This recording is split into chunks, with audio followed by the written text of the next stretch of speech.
Bismillahirrahmanirrahim. Alhamdulillah rabbil alamin wassalatu wassalamu ala asyrafil anbiya wal mursalin sayyidina Muhammad wa ala alihi washabihi ajma'in. Subhanaka la ilma lana illa ma 'allamtana innaka antal alimul hakim. Rabbi shrah li sadri wa yassir amri wa hlul 'uqdatam min lisani yafqahu qawli. Shadaqallah. Yang dimuliakan jawatan kuasa suara muslimin dan muslimat dari Allah yang dirahmati Allah sekalian, alhamdulillah.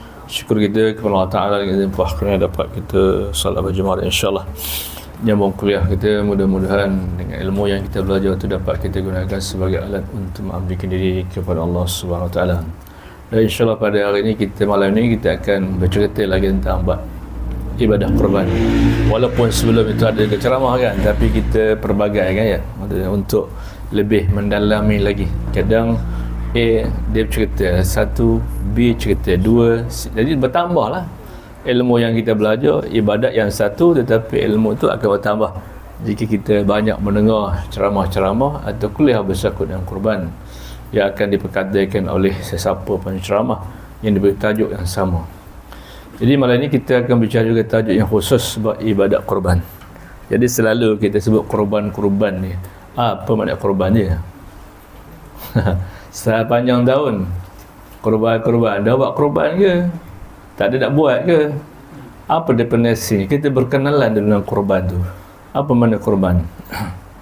Dalam ceramah yang dulu dah ada penerangan kan? Apa makna kurban tu? Kita sebagai merujuk ulang-ulang je. Kurban maksudnya lah penyembelihan haiwan. Penyembelihan haiwan yang dilakukan pada hari raya. Bermula 10 Zulhijjah selepas 2 rakaat solat Idul Adha tu kan, dan berakhir pada hari tasyrik. Hari tasyrik tu akhirnya 13 Zulhijjah ya. Kalau kita di sini esok hari Ahad kelas kan. Itu dia. Tujuan apa kita buat? Ialah untuk mendekatkan diri kepada Allah, untuk takaruf kepada Allah Ta'ala. Kita ambil sebagai harta kita itu demi perintah Allah. Itu jalan-jalan untuk mendekati perintah Allah. Jadi kurban maksud penyembelihan haiwan. Ya, yang dilakukan pada hari penyembelihan, dan ada waktunya. Bukan pakai sembelih je. Waktunya bermula selepas sunat raya tu, lepas sembahyang Idul Adha. Kalau sebelum tak pasal waktu, dan berakhir sebelum asar 13 Zulhijjah itu. Itu dia. Tujuan apa kita buat? Untuk nak mendekatkan diri kepada Allah. Dan peristiwa kurban merupakan peristiwa ataupun ibadat yang tua, bukan baru ini. Jadi peristiwa kurban yang pertama berlaku kepada anak Nabi Adam AS. Ya. Anak Nabi Adam AS, iaitu Khabil dan Qabil. Iaitu apabila mereka, anak Nabi Adam, Khabil dan Qabil, mereka sudah peringkat, kata orang, pemuda lah. Bila sudah perangkat pemuda, tentulah melihat orang perempuan tu seronok kan. Biasalah. Orang perempuan kan, bila perangkat dah ada pemuda tu, atau pemudi tu, semua berkeinginan untuk berpasangan. Itu dia. Dan Nabi Adam tahu perasaan anaknya itu. Itu dia. Lalu mereka pun inginlah kepada pasangan. Itu dia.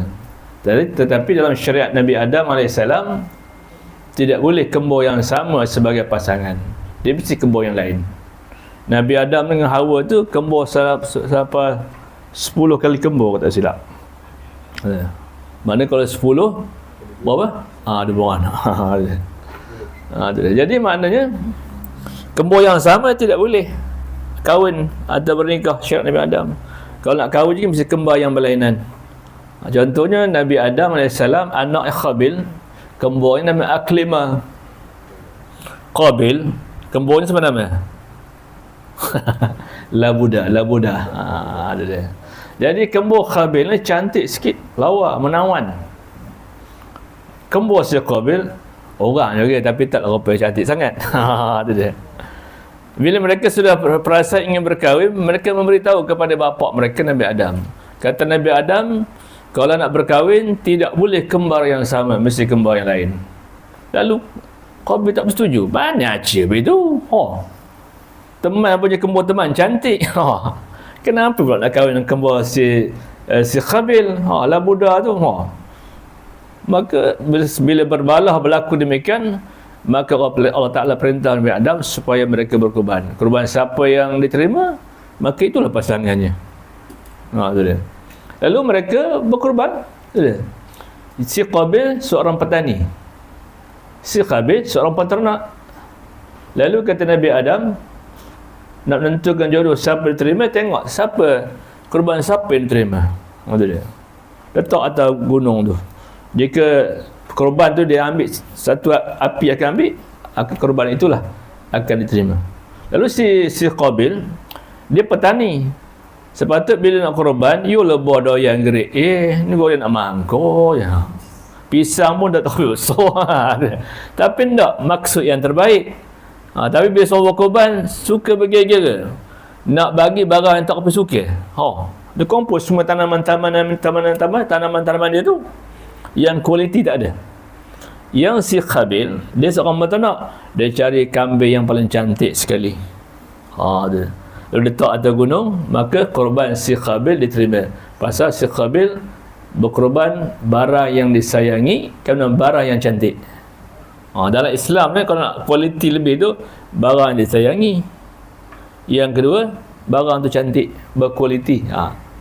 Lalu korban si Qabil diterima, maka Qabil berkahwin dengan kembar si Qabil tadi. Yang kata si Qabil tak aci, mana pula kembar aku pula ambil. Pasal kembar si Qabil ni, aklimah tu cantik. Labodana kembar kepada Qabil.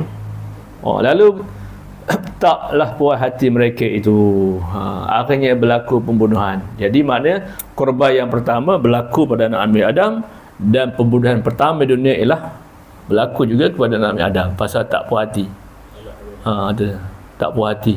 Yang pertama tak tercapai maksud dia. Itu korban yang pertama dalam Islam, iaitu bagaimana untuk memilih jodoh. Itu korban yang pertama. Kemudian korban yang berikutnya Nabi Ibrahim AS, iaitu berlaku kepada anak dia Nabi Ismail. Ini lagilah sangat memilukan. Itu dia. Mengorbankan anak, tak lagilah harta kurang sikit. Ya. Itu dia. Kalau mengorban anak lagilah memilukan. Nabi Ibrahim, dia berkahwin yang pertama dengan Siti Sarah. Kahwin lama, tak mau beranak. Lama dia syurkan berkahwin dengan pembantu dia, Hajar. Bila kahwin, Sarah je yang mensyurkan. Betul orang betina yang buat, abang kahwin lah, saya suka. Mana? Jangan. Boleh suka lah, semua dengki. Saya redha abang kahwin satu lagi, kata. Awak bohongnya. Dia cerita, bukan baru ni, benda tu lama kan. Lama dia shownya, suaminya berkahwin dengan Hajar, pembantu. Akhirnya bila berkahwin, mengandung Hajar. Boleh mengandung dan boleh dengki. Dan boleh sikit dengki sikit. Lalu pergeseran berlaku, sehingga Sarah kata, abang bawa lebih ni muda ni keluar dari rumah, saya tak reda bersama dengan makanya suruh kahwin. Kahwinlah bang. Lalu akhirnya Nabi Ibrahim membawa isterinya Hajar dan Ismail ke satu tempat yang merupakan itu padang yang penuh gersang, sekarang dipanggil Mekah. Dia terkenal Mekah. Daripada Palestin bermusafir ke Mekah. Ketika itu Mekah masih padang yang gersang, yang tidak ada apa-apa, air pun tak ada masa itu. Dalam masa yang sama juga, setelah bawa anaknya ke Makkah, lalu Sarah, dia rindu pada suaminya. Tadi sudah halau, rindu sayang pula tu. Biasalah lelaki bini marah-marah pun sayang tu kan. Lalu balik dia ke Palestin. Dia tinggalnya Hajar dengan Ismail di padang pasir penuh gersang itu. Sehingga Hajar berulang-alik untuk mencari kuat dia pedagang-pedagang yang lalu, kerana bekalan mereka sudah habis. Itu periode sa'i tu ulang-alik tu. Ulang-alik. Ketika dia berulang-alik tu, si apa? Anak sebenarnya tadi? Ismail. Dia mengorek-ngorek, dia bawa celah kaki tu. Dia korek-korek, keluarlah mata air. Air itu dipanggil Zam-Zam. Bila air Zam-Zam tu sudah ada, maka burung nombor satu dapat tahu. Biasa pedagang-pedagang ni, kalau melihat burung pergi tempat tu, saya dah ayuh. Akhirnya masyhurlah tempat itu, yang dipanggil sekarang Makkah tu. Dan air Zam sejak daripada itu sampai sekarang tak putus-putus ya. Tak pernah kering. Tu dia. Lalu setelah dia balik ke Palestin, dia bertemu Sarah, dia rupa-rupa dalam masa itu je Sarah pun terjangkit mengandung juga. Tapi kedua-dua anak dia mengandung ketika Nabi Adam sudah begitu lanjut umurnya. Dapat Nabi Ismail umur dia 83 tahun. Sebelum tu jenuh lah buat kerja, tak dapat-dapat. 83 tahun baru dapat anak. Dia dapat Nabi Ishaq tu, anak kedua Nabi Ibrahim, yang kedua Ishaq kan, daripada Sarah. Umur 99 tahun. Kalau kita jalan mentah kan ayat. Tapi umur orang dulu umur panjang ya. Tu je. Kita kalau 9 tahun apa tahu ya. Ni buat nasi pun ngetuk tangan. Dia dapat Nabi Ismail tu ketika umur 83 tahun. Bayang dapat anak nak nunggu lama. Dah lama pula tu dapat perintah supaya mengorbankan anak yang disayangi. Bayangkan. Punya lama menunggu anak 83 tahun baru dapat. Sedang berseronok-seronok Tuk-tuk datang perintah menyuruh sembelih anaknya tu. Kalau kita gamuk macam mana gamuknya? Kalau anak banyak boleh pilih yang buah seorang-seorang ya. Anak 8 ya. Mana yang paling buah tangkap. Ini anak seorang itulah kata orang artijan apa kata orang? Buah apa? Apa nama? Pengarang jantung. Anak yang paling udah dapat payah dapat seorang Lalu datang perintah suruh kurban pula, tapi dengan mentaati perintah Allah, akhir kesayangan itu akan terlelailah. Itu dia.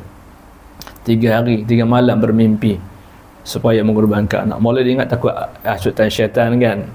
Sampai 3 hari itu maka dapatlah keputusan memanglah hukum mengorbankan anak. Kau nak beritahu kat Ismail, wahai Ismail, aku dapat perintah nak mengorbankan. Macam mana pandangan kalau kita kamu nanti kejap abang apa dah ngemah habis nak pergi Kuala Lumpur. Kalau kita lah. Atau betul kejap apa tu dia kata jika perintah Allah jalankah, aku akan menjadi orang yang sabar. Bayangkan kan senang, akhlaknya baik. Bila cakap apa tak ada pula kata, tak ada pula kata tu dengar lah bah. Itu mungkin hasut syaitan dan sebagainya. Tetapi dia kata jika itu perintah Allah, sesungguhnya saya akan menjadi orang yang sabar. Begitulah hebatnya perjuangan peristiwa korban yang berlaku di zaman dulu. Yang peristiwa Nabi Adam, korban untuk milih jodoh. Terpaksa berkorban. Korban Nabi Ibrahim, iaitu bagaimana nak mengorbankan kasih sayang seorang bapa kepada anak. Tapi demi perintah Allah, akhirnya mengorbankan anak. Lalu Allah Ta'ala gantikan dengan kibasya. Kemudian korban itu sampailah sekarang sebelum sampai kiamat. Korban sekarang ni tak ada seperti korban yang berlaku seperti Nabi Adam, Nabi Ibrahim. Korban harta ni boleh kita sayangi dan boleh tidak sayangi. Betul tak? Orang yang menyayangi harta langsung tak korban. Tapi kalau orang yang tidak menyayangi harta, dia tahu harta dari Allah Ta'ala, maka dia akan mengambil ibadah itu. Betul tak? Kalau dibandingkan menyembelih anak dengan harta, boleh pilih tentu harta kan. Kita akan pilih harta. Tapi kita harta pun tak sanggup nak buat. Betul Rasulullah menyatakan, barang siapa mampu berkorban, dia ada keperluan cukup, maka hendaklah berkorban tiap-tiap tahun. Kalau ada kemampuan lah. Dan Rasulullah bagi amaran, barang siapa ada kemampuan tetapi tidak berkorban tiap tahun, selain ada kemampuan, makanya duduk tempat solat aku. Nabi tak suka lalu kawan orang tu, kerana dia bukan ikut cara Nabi. Pasal dia ikut nafsu, sayang. Kalau ikut Nabi tadi, jika perintah Allah ya, walau benda kita sayang. Dia. Jadi maknanya kalau orang tu mampu, tak nak berkorban, kata Nabi, hendaklah jauh dari tempat solat aku. Jauh. Nabi tak suka berkawan orang kedekut, kerana kedekutnya bukan sifat orang Islam. Lagipun harta yang kita keluar tu kan banyak sekali pun. Ada simpan 4,000, keluar bawa sini berapa satu. Atau kalau 4,000 tolak 7,7 berapa lagi? Banyak wakil. Tapi kita mikir yang nak keluar lebih banyak. Dia mikir benda yang tinggal. Jadi tak boleh buat dia. Tak boleh. Mana kita lebih sayang harta daripada sayang kepada Tuhan punya harta. Sebab tu kita kena sayang harta Tuhan yang Allah Ta'ala punya. Jika perintah Allah kena buat lah. Tapi kita telah kata orang telah dihiasi oleh syaitan. Dia kata kalau buat rugi kan senang ngumpul 77. Beli kereta 70,000 senyum je. Beli rumah 100,000 senyum je. Pasal kita ada manfaatnya. Sila korban nampak manfaatnya? Tak nampak kan? Tetapi orang beriman nampak kepada pahala iaitu. Dia janji Allah Ta'ala kehebatan di akhirat nanti. Jadi orang yang imannya kurang, dia kau dapat benda yang nampak. Itu lebih beza orang ada iman tak ada iman. Orang yang ada iman, benda tak nampak pun yakin, benda nampak pun yakin. Sebab itu dia boleh berkorban. Bukan semua orang boleh buat korban. Itu dia. Melainkan orang yang ada iman dalam hati itu. Sebab itu kalau kita nak bagi seseorang Muslim tu untuk nak menjalankan agamanya, tak boleh tidak. Dia mesti faham agama. Kalau tak faham agama, dia jadi masalah. Walau hartanya banyak. Itu sebagai mukadimah kita sejarah penyembelihan korban berlaku bermula sejak daripada Nabi Adam lagi. Dan akhirnya berkekal lah kepada Nabi Muhammad SAW sampai hari kiamat. Jadi kita melihat apakah hukumnya korban itu ya. Korban ni adalah hukum sunat muakkad bagi umat Nabi Muhammad. Dan korban pada Nabi jadi wajib. Nabi tak tahu buat. Pasal pada Nabi korban jadi wajib. Dan kita sunat muakkad dah. Sunat yang dituntut. Maknanya kalau sunat dituntut tu maknanya kalau kita ada kemampuan tak buat, maka orang itu dibenci Allah Ta'ala. Kecuali orang yang tidak ada kemampuan. Tapi kalau orang tu ada kemampuan, dia sunat muakkadah ni hampir-hampir kepada wajib. Jadi maknanya kalau kita tinggal kan, maka Allah Ta'ala benci pada tu. Walau dia sembahyang, walau dia puasa, walau dia rajin ibadat. Sedang ada kemampuan untuk melakukannya, maka hukumnya makruh. Orang demikian makruh, dibenci Tuhan. Sedangkan seorang tu mampu tapi dia buat pura-pura tak mampu. Sedangkan bagi kita ni sunat muakkadah saja. Nabi wajib. Sebab itulah orang yang ada harta atau berkeluarga, sunat di antara keluarga itu tukar-tukar. Jadi sunat kifai dalam ramai-ramai tu sunat kifayah oleh bapak buat. Lepas tu pula tanya anak, kau nak buat keleman? Tak, pusing-pusing lah. Jadi sunat kifayah, setiap keluarga tu berkorban tiap-tiap tahun. Siapa yang ada kemampuan buat. Itu dia.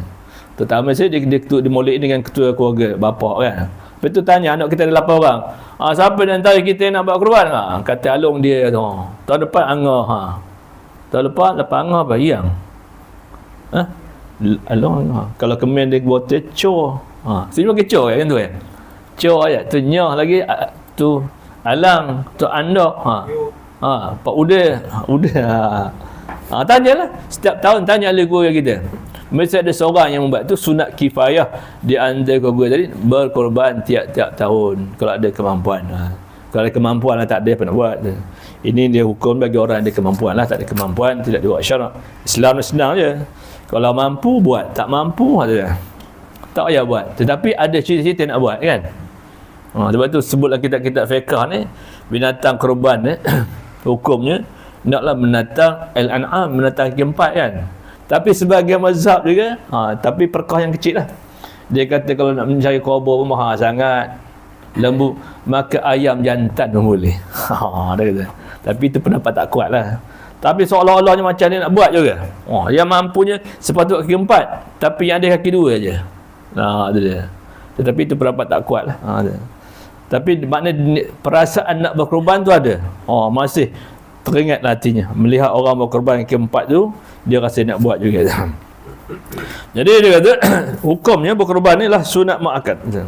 Korban adalah sunat muakkad bagi orang yang berkemampuan melakukan. Siapa masuk orang kemampuan tu, mana lebih daripada perbelanjaan dia, tu orang mampu lah. Dia tidak mengganggu pemakanan dia, mengganggu anak dia sebab nak korban, anak tak makan umpamanya. Atau umpamanya nak bayar bil-bil umpama sebab korban 770 langsung bil tertunggak umpamanya. Itu tak macam bagi Mekah ya. Mesti orang yang mampu. Kalau tak mampu tak payahlah kita pergi. Jangan berhutang, orang takut tak boleh bayar esok. Jadi sunat muakkad lah pada orang yang mampu ya. Korban adalah sunat muakkad bagi orang yang berkemampuan melakukannya, tetapi bagi Rasulullah sallallahu alaihi wasallam korban adalah wajib. Dalam sebuah keluarga, korban memadai dilakukan oleh seorang ahli keluarga yang tersebut, terutamanya ketua keluarga. Kerana hukum adalah sunat kifayah. Jadi maknanya dalam setahun tu kita berbincang antara keluarga kita. Sunat kifayah di antara ramai-ramai tu siapa nak buat? Kalau semua tak mampu apa nak buat? Dan semuanya susah kan? Tapi mana kalau dia mampu, sunat kifayah salah seorang daripada yang 10 orang, salah seorang dia buat. Macam padu kifayah. Padu kifayah maksud ada 3 orang sembahyang, jemaah lepas lah kan. Begitu tadi sunat kifayah begitu. Dalam ramai-ramai adik-beradik tadi 2 orang je yang mampu. Lepas dia dapat menanggung kawan-kawan adik-beradik yang lain tak mampu. Jadi mana setiap tahun tu di keluarga kita mesti ada yang membuat korban ini. Dia panggil orang itu melakukan ibadat yang diperintah Allah Ta'ala, iaitu sunat kifayah di antara keluarga itu untuk berbincang setiap tahun. Siapa nak buat tahun ini? Dimulai kalau hanya ketua keluarganya, ayahnya, bapanya. Kalau ayah tak mampu, tanya anaknya, gaji besar kan. Bukannya tak boleh buat kan. Tapi dia tak boleh buat. Payah. Itu bukan nama anak tu, nama onak namanya. Anak dua, satu anak, satu onak. Tahu onak?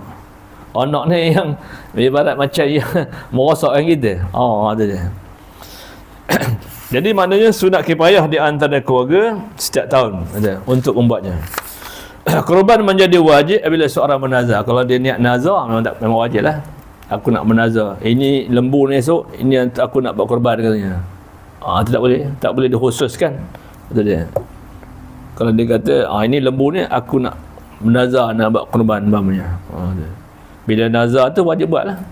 Kalau tak ada nazar tu sunat muakkad lah. Nazar maksudnya apa ni? Apa maksud nazar? Apa maksud nazar, puan-puan, tuan-tuan? Ibadat ni ada yang fardu kan? Ada yang qada, ada dipanggil nazar, ada dipanggil apa lagi? Kifarah dan sebagainya. Jadi nazar maksud apa? Seseorang tak tahu tulis. Otak kita kan magnet. Betul tak? Nazar maksudnya seseorang yang memberatkan diri dengan sesuatu hukum. Itu maksud nazar. Seseorang memberat diri satu hukum, sedangkan itu Allah Ta'ala tak perintah, dia sendiri memberat diri dia. Bila dia memberat diri satu hukum, maka wajib laksanakan.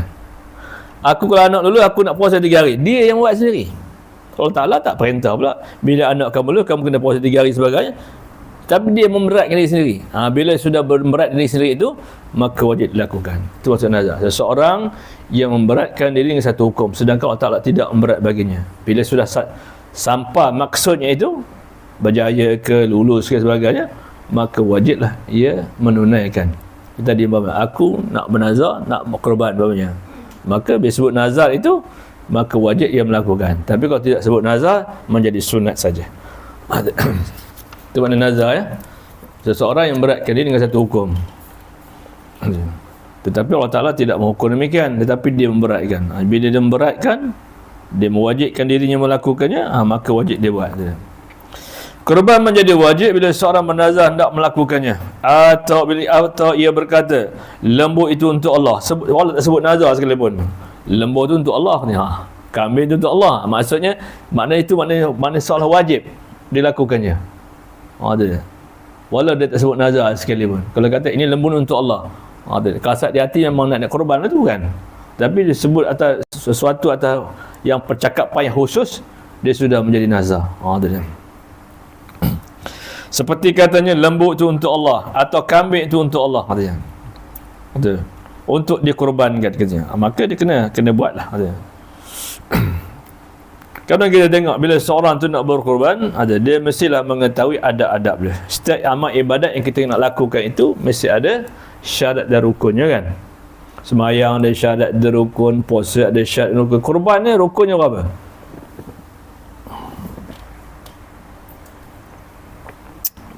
Berapa rukun korban? Dah cukup syarat dah umpamanya. Lembu binatang dah ada. Betul tak? Rukun korban ada 3 tulis. Tak tahu tulis. Yang pertama sekali rukun korban ialah binatang korban. Mesti ada binatangnya, lembu ke, kebau ke, kambing ke, unta ke, ada. Rukun yang kedua ialah masa korban. Ada masanya. Kalau bukan bulan haji, mana boleh buat. Jadi korban, jadi sedekah biasa lah, kekah ke atau sebagainya. Ini lepas raya haji ni teman nak korban datang nak tolong. Dia ada masanya. Macam haji ada masa kan. Umrah tak ada masa. Begitulah korban ni. Korban ada masa, kekah tak ada masa. Kalau nak buat korban juga mesti pada bulan Zulhijjah, 10 Zulhijjah itu. Tak boleh sebelum dan selepas. Jadi rukun yang kedua ialah masa korban. Yang ketiga, orang yang ditentuk korban tu. Siapa orangnya? Jadi rukun korban 3 lah. Yang pertama, binatang korban, masa kurban. Tiga, orang yang dituntut kurban siapa orangnya? Ada. Itu rukunnya. Lepas tu baru syaratnya. Binatang untuk kurban tu apa syaratnya? Ada. Syarat yang pertama binatang untuk kurban tu mesti binatang al-an'am, binatang yang berkaki 4. Unta, lembu, kambing, kibas, ada yang berkaki 4 je. Mesti syaratnya mesti binatang yang berkaki 4. Itu kuda boleh. Tapi dia kurang sikit. Kalau tak ada sangat, pernah berlaku di zaman Rasulullah juga sahabat ada menyembelih kuda. Tapi binatang itu tak ada afdal sangat. Tapi kalau tak ada, lembu dah tak ada, apa tak ada, orang nak jual kuda, belilah. Ada. Dia termasuk kaki 4 juga. Tapi binatang yang tak berapa, yang aula sangat. Yang aula yang tadi. Yang aula maksud yang utama lah ada. Kemudian rukun yang pertama binatang kurban. Syarat-syaratnya apa dia? Binatang mestilah binatang al-an'am, iaitu seperti unta, kerbau, lembu dan semua jenis kambing. Itu dia syarat. Rukunnya tadi binatang kurban. Syaratnya mesti binatang al-an'am, iaitu binatang yang berkaki 4 seperti unta, kerbau, lembu dan semua jenis kambing. Dan syarat yang kedua binatang kurban itu tidak mempunyai sebarang kecacatan yang buruk. Ini matanya buta, telinga sebelah tak mandang. Mak, banyak lagi lembu-lembu yang elok. Macam cerita si Qabil tadi lah. Dia seorang petani. Binatang apa hasil pertanian yang tak elok ni nak hadiah kan untuk dia korban. Jadi patut bila korban yolah hasil pertanian yang baik. Kalau doyan tu yolah doyan yang grade A, ini grade C. Bersetebal biji dia berisi. Berat ke main, tapi isinya kurang. Dia. Itu di antara syarat rukun yang pertama itu. Yang kedua, masa kurban. Masa kurban tadi syaratnya. Dia ada masanya, bukan boleh ikut kita je. Dia. Awak serasa terniat je nak kurban, esok awak nak kurban, tapi bukan bulan Zulhijjah. Tak jadi. Jadi sedekah biasalah. Bermula syarat kurban, masa kurban itu syaratnya bermula pada hari raya kurban, iaitu selepas sembahyang hari raya, dan pada hari-hari tasyrik, itu 10, 11, 12, 13 dan berakhir 13 Zulhijjah. Itu masa atau waktu untuk berkurban, iaitu selepas sembahyang raya, 2 rakaat sembahyang raya tu kan, dan pada hari-hari tasyrik 10, 11, 12, 13, 4 hari lah. Kalau kita esok hari Ahad lah sekarang. Hari Ahad. Itu dia. Jangan kami di kampung buat hari Ahad. Pasal hari tu ramai yang tak dapat. Kami buat hari Ahad. Dan hari tu ramai dapat datang, kita buat. Kalau hari Isnin lepas. Jadi masa dalam waktu hari tasyrik tu bermula 10, 11, 12, 13. 13 tu hari Ahad. Kemudian pula rukun yang ketiga tu orang yang dituntut kurban. Orang dituntut kurban tak ada syarat-syarat. Jika memenuhi syarat, maka orang itu dituntut membuat kurban. Apakah syarat? Yang pertama, orang yang dituntut berkurban. Yang pertama, Islam. Kerana Islam, orang yang bukan Islam, maka tidak masuk syarat. Kerana orang bukan Islam, dia bukan ahli niat. Ahli niat, dia mesti orang Islam. Kalau umpama dia nak bagi lembunya, kalau dia bagi lembu, kurban tak boleh. Kalau dia bagi, saya nak bagi, itu untuk makan kita je lah. Tak jadi apa lah. Dia tengoknya orang ramai kan, dia kata ini lembu 2 ekor ni saya nak bagi tuan-tuan Mbak Kenuri gitu ya. Untuk dia tak apa, nak korban tak boleh. Yang kedua, mesti orang merdeka. Merdeka ni dia bukan hamba, dia bukan khadam, bukan dia ada orang yang majikannya. Kalau dia masih dia bawah majikan dia, macam pekerja-pekerja tu umpamanya, kita ada pekerja kan, ataupun khadam umpamanya, maka dia tidak dituntut untuk melakukannya. Dia mesti orang merdeka. Merdeka ni dirinya tidak dikuasai. Dia ada harta sendiri, dia ada kemampuan sendiri. Dan yang ketiga, syarat orang yang korban, yang tuntut korban itu mestilah orang yang berakal dan balik. Berakal maknanya dia boleh memikirkan. Dia rasa, dia katakan orang berakal tu dia dah boleh mikirkan. Tiba bulan Zulhijjah, dia rasa duit pun ada, dia pun mengeluarkan. Tapi kalau tak ada akal, tak adalah. Dan juga orang yang balik, orang yang sampai umur. Ini di antara syarat-syarat rukun yang ketiga, iaitu orang untuk kurban.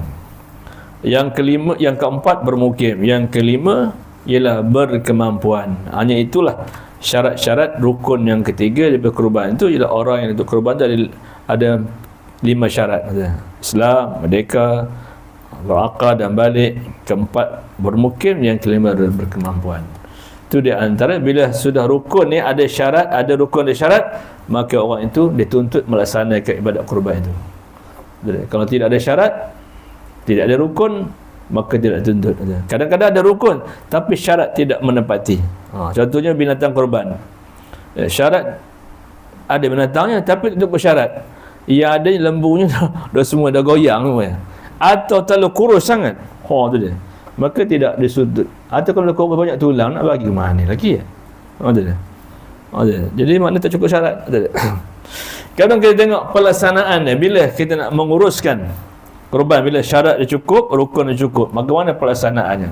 Maka masa pelaksanaan kurban itu, ibadat kurban itu hendaklah dilaksanakan di antara selepas solat Aidil Adha. Rukun dah sempurna, syahadat dah sempurna, maka pelaksanaannya mestilah selepas solat Aidil Adha dengan 2 khutbahnya hinggalah terbenam matahari pada hari tasyrik yang terakhir 13 Zulhijjah. Itu pelaksanaannya. Bila syarat dulu dah sempurna, rukun dah sempurna, maka pelaksanaannya ialah hendak dilakukan selepas 2 rakaat sembahyang raya dan khutbah, 2 khutbah itu, dan berakhir sebelum 13 Zulhijjah. Lawan masuk 14, maka dia jadi ibadat lain lah, sedekah biasa lah, ataupun dia nak buat akikah dan sebagainya. Ada orang tanya, atau ustaz boleh ke lembu kurban tu 5 orang dah ada tapi 2 orang lagi tak ada cukup tu, boleh ke orang akikah? Boleh juga, yang sekali tak masalah. 5 untuk kurban, 2 untuk akikah. Binatang yang satu berlain niat boleh, tak masalah. Yang 5 bahagian memang nak kurban. Cara orang lain tak ada. Yang ada lagi dia kata, kami dah buat 2 kali dah kurban, kami nak akikah. Boleh ke je? Yang boleh. Jadi tidak menjadi syarat satu binatang satu niat. Boleh. Satu binatang boleh, 2 niat. Orang ni nak buat akikah, orang ni nak buat kurban. Itu dia. Tak masalah. Tapi kalau akikah tu, cara pembahagian daging tu nak sunat dimasak dulu sebelum bagi. Itu bezanya. Tapi kurban naklah diberi daging yang mentah. Tujuan dia bagi mentah untuk apa? Sama dia nak makan. Atau kalau kita buat masak, kadang-kadang dia tak kenal makanan tu. Jadi kalau kita bagi mentah, dia boleh buat apa dia suka. Atau umpamanya dia orang susah, dia dapat orang ni bagi orang ni dapat 5 kilo, lalu dia boleh jual. Pasal bila jual, pasal ada hak dia. Tapi kalau orang ni bagi gula kurma, orang ni bagi gula kari, mana dia meradak? Tak meradak. Maka harus orang yang susah, orang miskin tadi menjual binatang kurbannya itu, pasal sudah menjadi hak dia. Tapi orang kaya tak boleh, orang yang mampu tidak boleh, dia kena makan lah. Tak boleh bagi pada orang. Nak jual tak boleh, jadikan harga untuk perbelanjaan tak boleh. Tapi orang yang miskin dan fakir, contohnya dia orang sini ada kurban, dapat lagi ya. Orang Pertahanan Negara kurban, antur lagi. Kalau tempat 5 kampung, kalau sekilo seorang 5 kilo, mana dia melantak 5 kilo ya? Murah-murah katanya. Sekilo daging berapa sekarang? Daging ais RM20 je. Awak jual 15 je kata. Tak apa jelas. Tengok dia dua kan suka makan daging pun. Tapi sepasal dia hak dia dapat, dia termasuk fakir dan miskin ya. Tengok tu nak makan tulang je. Kadang orang tua dia nak makan tulang je. Tengok tu tak nak tulang, terpulang dia lah. Jadi orang yang miskin dan fakir boleh menjual kurban, daging kurban yang dibeli oleh orang-orang yang buat kurban tu. Tapi orang yang mampu tak boleh, dia kena makan. Kalau seterusnya binatang yang boleh dibuat kurban ialah binatang yang boleh dijadikan kurban ialah binatang al-an'am. Ini binatang yang keempat, seperti unta, kerbau, lembu, biri-biri dan kambing. Sama ada jantan atau betina. Jantan boleh, betina boleh. Tapi betina takut rugi dulu lah. Pasal kalau kita beli, dia boleh melahirkan anak yang banyak. Tapi kalau kita yang betina tu kurban, benih tak ada kan. Jadi baik kita biar dia. Tapi dah tak pandang mamanya itu dia. Di kampung tu semuanya lembu betina semua, jantan tak pandang, tak tahu mana pergi. Tu dia. Penyakit tu mamanya, jantan semua mati. Apa nak buat? Maka ketika itu dua-dua binatang boleh. Tapi yang elok kalau kan dia betina tu, kita simpanlah untuk bekalan di masa yang akan datang. Dia boleh beranak tiap tahun kan. Jadi binatang yang dibenarkan itu ada apa kategori. Unta tadi nak 5 tahun ke atas, lembu atau kebau nak 2 tahun kata, kambing atau kibas 2 masuk 3 harusnya. Biri-biri iaitu 2 tahun atau selepas berganti giginya tu. Setelah umurnya 6 bulan. Itu kibas lah, biri-biri itu. Jadi dia kata binatang yang hendak dijadikan kurban itu hendaklah bebas daripada sebarang penyakit. Maknanya kita beli lembu tu kena pergi lah tengok je. Jangan main order je sampai-sampai datang toh kakinya bengkok ke kakinya benda ke. Kita kena tengok dia. Masa nak beli sunat dia tengok, masa nak nyembelih pun persis sunat tengok. Dia. Supaya pelaksanaan dapat kita lihat dia. Jadi maknanya nak beli pun kita kena tengok, masa nak beli pun sunat tengok je. Jadi orang yang melakukan korban hendaklah berniat ketika menyembelih. Kalau pandai eloknya orang yang korban tu dia sendiri menyembelih. Kalau apa dia takut kan, saya wakil tuan untuk menyembelihkan korban saya dia. Tapi yang paling eloknya orang yang korban tu sendiri lah yang menyembelih. Dia. Tapi kalau dia takut boleh dia menyembelih, tengok lubang luar dia tumpur pula tengok orang takut tengok darah ya. Kan bila sebelum darah bosom-bosom kan, lama dah pening dia. Setengah orang tak tahan tengok darah kan. Jadi orang yang melakukan korban itu hendaklah berniat ketika menyembelih atau ketika mewakilkan kepada orang lain. Ni kena khabar. Saya wakilkan Tuhan untuk menjadi korban atas diri saya. Walau bagaimanapun orang yang melakukan korban disunatkan hadir. Kalau tak mampu menyembelih, sunat hadir untuk menyaksikan penyembelihan itu. Tengok ada lembu yang kita punya itu ada. Kerana di antara perkara-perkara sunat ada semasa korban. Di antara pertama antara yang disunatkan dalam melaksanakan ibadah korban itu ialah yang pertama dia kata orang yang melakukan korban itu hendaklah menyembelih sendiri binatang korban jika dia mampu. Itu yang sunat yang pertama lah. Orang korban dia sendiri menyembelih. Yang kedua, penyembelihan hendaklah dilakukan dengan menghadap ke arah kiblat. Kalau lembu tu boleh ingin ngocak kita sikit lah, tapi kalau bengih benar keluh lah mana masa. Nampak tak boleh dan dia adun umpamanya. Anggur tak menyembelih buat dia. Mana dahnya lah. Tapi kalau apa-apa elok, hendaklah menghadap kiblat masa penyembelihan. Itu di antara sunat-sunat lah. Masa kita nak menyembelih tu betul. Yang ketiga, alat digunakan untuk menyembelih hendaklah tajam. Janganlah teruk benar. 15-14 ekor pisau yang sama yang melampau benar. Cegeluh tengkuk sendirinya ni kamu. Islam ni merupakan agama yang cantik. Nak menyembelih binatang pun cara yang terbaik. Jangan menyebabkan sakit pada binatang tu. Mestilah pisau yang tajam. Jadi pisau yang tajam tu kena beli mahal sikit. Kalau pisau marah memanglah masuk lembu kedua dah mula terlut. Orang yang biasa korban dia beli pisau sampai 300 400. Dia. Yang pisau khas tu. Kalau pisau yang tajam tu berapa ekor pun licin. Kalau yang tumpul tu seekor dah mula masuk kedua dah mula lihat. Dia. Jadi maknanya kalau umpama surau ni sudah setiap tahun dah menjadi beli pisau yang khas. Dia. Untuk penyembelihan mahal sikit tak apa. Kalau sudah menjadi rutin setiap tahun kan, beli pisau khas tu dia. Supaya kita nak ada adab sikit. Kita adab ni banyak. Adab dengan Allah Ta'ala kena jaga. Adab sama manusia kan. Dan adab dengan binatang pun kopi itulah. Itulah kalau tengkuk dia lantak lah. Cerita tengkuk awak pula macam mana? Lepas tu nak menyembelih ni, dia ada rukun-rukunnya. Rukun menyembelih dia berapa yuk? 8:45 berhenti. Tak cerita banyak, saya ada kerengka. Pasalnya dah ada ceramah sebelum ni. Ini sebagai ulang kaji ya. Rukun menyembelih tu apa? 2, bantah je. Janji binatang tu cukup syarat-syaratnya menyembelih. Pertama apa? Orang yang menyembelih. Orang menyembelih mesti orang Islam. Orang kafir tak sah. Orang Islam tu tak kisahlah. Yang menyembelih kak beda ke Pak Mat tak kisah. Pak Mat takut kak beda orang ni. Jalan lah. Kok Pak Mat menyembelih ayam pun takut. So boleh lembu ke apa? Beda lah benda dia bersapu lah. Dan yang menyembelih tu syaratnya mesti Islam, sama ada laki-laki atau perempuan atau kanak-kanak yang sudah memayis yang boleh tahulah. Dan perempuan pula boleh ketika suci boleh, ketika uzur boleh. Dalam keadaan kotor boleh. Itu tidak menjadi syarat sah penyembelihan tu. Hari itu Pak Mat nak menyembelih takut. Beda pula uzur.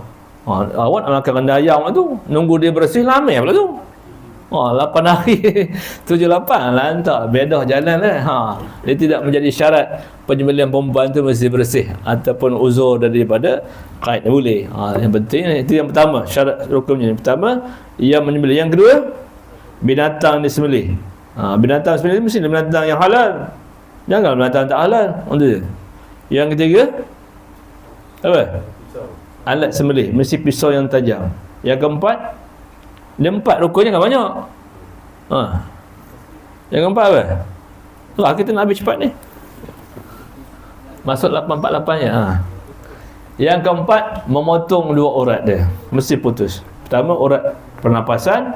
Yang kedua, urat makanan. Jadi bila 4 rukun dari sana, maka sahlah penyembelihan itu.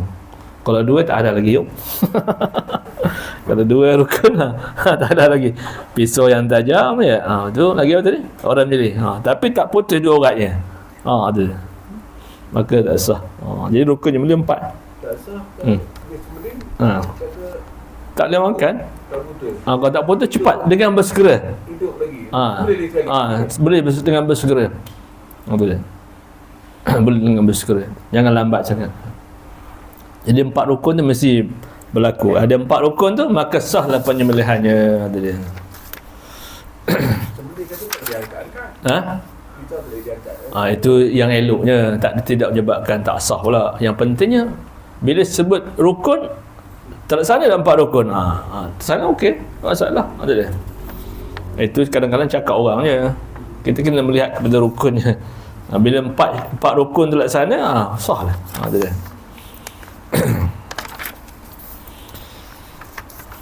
Itu di antara sunat-sunat dalam penyembelihan. Yang keempat, orang yang melakukan penyembelihan itu hendaklah membaca bismillah. Kalau orang tu nyulis dia tak baca bismillah, sah ke makannya? Dengar bismillah pun tak ada, terus potong je. Sah tak sah? Sah ke tak sah? Pasal ni tak masuk rukun kan? Baca bismillah tu sunat. Menghadap kiblat tu sunat. Sebab tak sah. Yang pentingnya rukun dia mesti orang Islam. Tapi hari itu terlupa penyembelihan nyebut bismillah. Dan yang keempat dan sunat masa penyembelihan itu, orang yang melakukan penyembelihan itu hendaklah baca bismillah sebelum penyembelihan sembelih. Berselawat dan bertakbir sebelum dan selepas. Bertakbir sebelum dan selepas membaca bismillah, serta berdoa. Lepas itu ada doa ni lah, supaya Allah Ta'ala menerima korban kita itu. Dan masa sembelih tu bermula ke takbir. Janganlah panjang sangat takbirnya, jenuh lembu tu nunggunya. Serentak jalan sekali. Tengok orang tu lagi tak habis. Kawan tu bila kau nak motong. Berjawab-jawab pula. Jalan takkan sembelih tu. Tak mestinya nak macam takbir lepas semayang. Lagut nunggu kalau 14 ekor, pukul apa nak habis? Sehingga selesai pemotongan, selesailah takbir itu. Tak payah pula sampai sedekah wa anda wa nas ajana pukul apa nak habis yuk. 14 ekor tanggung sampai kat malam mau selesai ni ada. Kalau kita tengok sedikit daripada hikmah dari penyembelihan itu, apakah Allah Ta'ala memerintah dan syarat kita menyembelih itu? Yang pertama, sebagai mengingati dan menghayati peristiwa dan semangat korban yang berlaku kepada Nabi Ibrahim. Bila kita korban, kita teringatlah bagaimana korban dengan ibadah kita itu jauh beza. Nabi Ibrahim dengan anak dia, kita dengan harta je. Kalau nak ikut, tak tahulah anak melihat anak kan senang. Tapi kita dengan harta, takkanlah ada harta yang Tuhan beri tak sanggup untuk kita berkorban. Yang pertama, mengingat peristiwa atau menghayati peristiwa semangat korban yang berlaku Nabi Ibrahim dan anaknya Nabi Ismail AS. Yang kedua, di antara hikmahnya, korban dapat membantu mengeratkan silaturahim antara satu sama lain. Bila kita buat korban kan, kita dapat tiap-tiap tahun dengan penyembelihan kita hantarkan daging kepada kaum kerabat kita. Bukankah boleh nambah lagi dekat silaturahim kita kan? Perubahan kita bila kita buat tiap tahun, jadi orang tu rasa persaudaraan yang begitu kuat umpamanya. Dengan adanya korban itu, orang ingat, kalau kampung tu 50 orang kita jumpai, ni daging korban ni. Bukankah menambah kuat silaturahim antara kita? Yang ketiga, korban dapat membentuk, memupuk sifat ikhlas. Betul dia. Kalau kita selalu berkorban ni, kita dapat memupuk sifat ikhlas itu. Betul dia. Dan sifat taqwa. Sedia berkorban kerana Allah untuk meningkatkan syiarnya. Dengan korban kita buat setahun, kita akan menjadi orang yang ikhlas. Bukan senang jadi orang ikhlas. Tak pasal mengeluarkan harta yang begitu banyak. 770 sini ya, setengah tempat 600 tengok pada berat lembunya lah. Dan boleh melahirkan insan ikhlas, dan juga boleh mendatangkan orang yang berkorban takwa dan dia orang takwa. Kerana orang takwa saya sanggup berkorban hartanya. Yang keempat antara kemauan korban dapat merapatkan jurang antara orang Islam yang berada dengan mereka yang kurang bernasib baik. Bila korban tu kita boleh merapat ke jurang antara orang miskin dan orang kaya. Kerana korban tu dibagi 3 bagi kan. Daging sebahagian 1/3 untuk kita, 1/3 untuk orang fakir miskin, dan 1/3 untuk orang yang berada. Jadi maknanya tak ada pengasingan ketika itu. Orang miskin pun dapat, orang fakir pun dapat, orang yang senang pun dapat. Jadi ketika itu tak ada perbezaan. Kita bagi sama banyak. Satu sini berapa seorang dapat? Dapat sekilo apa? 2 kilo? 2 kilo. 2 kilo tu banyak boleh kan. Buat rendang boleh, kurma boleh. Jadi tak ada perbezaan ketika itu. Tak ada rasa cemburu. Pembagiannya sama saja. Orang miskin dapat, orang fakir dapat, orang kaya pun dapat. Yang kelima di antara hikmah korban juga dapat menanam rasa rendah diri. Ketika itu baru rasanya kita ni rendah diri, kita ni hamba, tak patut akur. Kita ada yang maha kuasa lagi. Ketika itu rasa rendah diri lah. Dan kasih belas dan tanggungjawab dan prihatin terhadap orang lain. Dengan ada korban tu kita dapat memikirkan bahawa kita dapat makan daging sehari, tapi ada makhluk Allah yang nak makan daging sebulan sekali pun payah. Tu dia antara kemauan nak melatih kita supaya diri kita bertimbang rasa sama Islam. Kerana yang terakhir kita melihat pembahagian daging. Daging korban adalah bahagikan kepada orang Islam, terutamanya orang fakir dan juga orang miskin. Itu dia antara yang disusun untuk mendapat agihan korban orang fakir, orang miskin, serta kaum kerabat yang terdekat, yang dekat dengan kita. Ia tidak boleh diberi kepada orang kafir. Kalau nak bagi orang kafir juga atau terbagi je, maka kena ganti cepat. Tersilap kawan pejabat kita datang ya, tengok sebut-sebut terbagi pada acung 2 kilo. Kena ganti daging lain untuk kita sebagai ganti yang terbagi tadi, maka tak terhasil. Orang yang buat korban juga sunat untuk makan, orang yang buat korban sunat memakan daging korban tersebut. Ambil sikit tu dia. Kalau tak ada, kalau saya tak ada, kata saya bagi semua pada urus dia. Tapi sunat juga dia mengambil sedikit daripada daging korban supaya dia merasai nikmat yang bersama tadi tu. Orang yang menerima daging kurban ini, jika seorang yang fakir dan miskin, dia boleh makan daging tersebut, menyimpannya atau menjualnya. Orang fakir dia boleh makan daging yang kita bagi itu, atau simpan bila masa tertentu dia nak makan, ataupun dia boleh menjual. Pasal ada banyak orang bagi, penuh peti air dia bawahnya, tak lalu makannya kan. Tapi orang miskin ada ke peti air? Ada kot ya. Zaman sekarang jangan tak ada. Handphone pun ada, tapi peti air tak ada ya. Banyak sangat ni kita. Kalau jual ais di pekan Sabtu tu RM20. Siapa nak? Awak jual RM15 je kata. Ramai tak kan. Maka orang kaya tak boleh. Kerana daging itu sudah menjadi haknya, terpulang dia lah. Tetapi jika dia seorang yang kaya, dia hanya boleh memakannya tetapi tidak boleh menjualnya. Kalau dah tak gemuk sangat, bagi rumah saya esok, boleh saya buat sup sebagainya. Itu kita boleh bawa ke surau dan sebagainya. Namun jual tak boleh. Maka itu tidak menjadi sebab dia untuk menjual, kerana dia berkemampuan. Jadi itu sebahagian daripada kuliah kita sebagai untuk menambah lagi ceramah-ceramah yang lepas. Jadi kita ambil kesimpulan daripada ceramah kita malam ini ya. Yang pertama, kesimpulan daripada apa yang kita baca tadi. Yang pertama, korban ialah penyembelihan binatang Al-An'am yang dilakukan hari yang ke-10 Zulhijjah sehingga hari akhir tasyrik sebagai ibadat kepada Allah. Itu pengajaran pertama dapat kita ambil. Dia pasal penyembelihan ada waktu dia. Yang kedua, pengajaran daripada kuliah korban kita, korban ialah sunat muakkad bagi orang yang berkemampuan. Kalau mampu, sunat buat. Tapi kalau tak mampu, tak ada. Tapi kalau mampu, dia tak buat, maka hukumnya orang tu dibenci Allah Ta'ala, makruh hukumnya. Sunat muakkad ni kalau kita mampu buat tapi kita tak buat, hukumnya makruh. Jadi dia benci lah. Tuhan benci. Benci tu ada dua. Satu benci kecil. Benci kecil makruh. Benci besar haram. Jadi seleloknya orang yang bertakwa, cuba buang perkara yang Tuhan benci. Dia berkemampuan tapi tak nak buat, jadi hukum makruh. Sedangkan patut dia mampu, sunat muakkad dia buat. Kalau mampu tak tahu buat. Di antara pengajaran kita, kurban disyariatkan pada tahun yang kedua hijrah. Tahun mula dia syariat kepada Nabi Muhammad, inilah tahun kedua hijrah Nabi SAW. Sudah bermulalah menjadi sunat muakkad untuk kita berkurban setiap masa, setiap tahun itu. Yang keempat, hikmah kurban tadi sebagai terang, kita ulang sedikit lagi. Pertama, nak merapat tali silaturahim. Bila kurban kita kena ngompong orang kampung, ketika itu hubungan kita kuatlah. Kalau tidak, masing-masing jadi ada perasaan membantu kan. Jadi ada perasaan kasih sayang kepada antara orang yang berkorban tu. Jadi hikmah kurban pertama tu merapat silaturahim, yang keduanya mengenang sejarah pengorban Nabi Ibrahim AS. Dan ada hikmah lagi menghapuskan sifat-sifat kedekut dan tamak. Bila kita sentiasa rutin setiap tahun kita berkorban, kita akan mengikis sifat-sifat kedekut dan tamak. Tamak asal ada kata ambil. Udah dapat pula nak keluar tak ada, terpada kedekut. Jadi maknanya ini kita nak buang di antara sifat inilah. Disyariatkan kurban tu di antara hikmahnya tu. Dan seterusnya hikmahnya boleh membantu orang fakir miskin. Pasal orang fakir miskin ni kan senang. Daging ais pun sekarang RM20 je. Kan senang. Dulu tak hampa RM20. Sekarang berapa daging ais? Sekilo?